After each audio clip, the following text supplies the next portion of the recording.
সিনেমাটা হচ্ছিল, কিন্তু তুমি যদি সিনেমার কথা বলো, সিনেমাটা কিন্তু হচ্ছিল লার্জার দ্যান লাইফ, একটা বড় ইমেজ, ব্যাপার। একটা বড় ক্যানভাস। ঠিক। সিনেমাটা কিন্তু ক্লোজ শট, ওই দিয়ে সিনেমা নয়। ওই মানে সিনেমার লেন্সিং এবং সিনেমার চিন্তা ভাবনা আর টেলিভিশনের চিন্তা ভাবনা দুটো কিন্তু আলাদা। টেলিভিশনের চিন্তা ভাবনা তুমি যদি সিনেমা করো, সেই জায়গায় কিন্তু সিনেমার অনেক জায়গায় কমিউনিকেট নাও করতে পারে, যেটা টেলিভিশনে কমিউনিকেট করে। কারণ টেলিভিশনে কমিউনিকেট করে, কারণ টেলিভিশন দেখে কম, শোনে বেশি। সিনেমা কিন্তু দেখে, কারণ সিনেমা যখন তুমি তৈরি করছো, তুমি জানো তোমার দর্শক হলে বসে অন্ধকারে তোমার সিনেমাটা দেখছে। কিন্তু তুমি যখন টেলিভিশনের জন্য করছো, তুমি কিন্তু জানো না তোমার দর্শক কী করছে।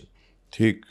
সে রুটি বেলছে, না সে ঝগড়া করছে, নাকি পার্টি চলছে তার মাঝখানে চলছে, না রেস্টুরেন্টে চলছে, তুমি জানো না। কিছুই জানো না। ঠিক, একদমই তাই। সেখানে তোমাকে দর্শককে নক করতে হবে তোমার সাউন্ড দিয়ে, ডায়ালগ দিয়ে। যাতে সে সিনেমা অন্য কোনো কাজ করলেও ডায়লগ শুনে ঘুরে তোমার একবার দিকে ঘুরে তাকায়, হ্যাঁ। কিন্তু সিনেমা তা বলছে না। কারণ তুমি জানো সিনেমা যখন করছো যে তোমার দর্শক কী করছে।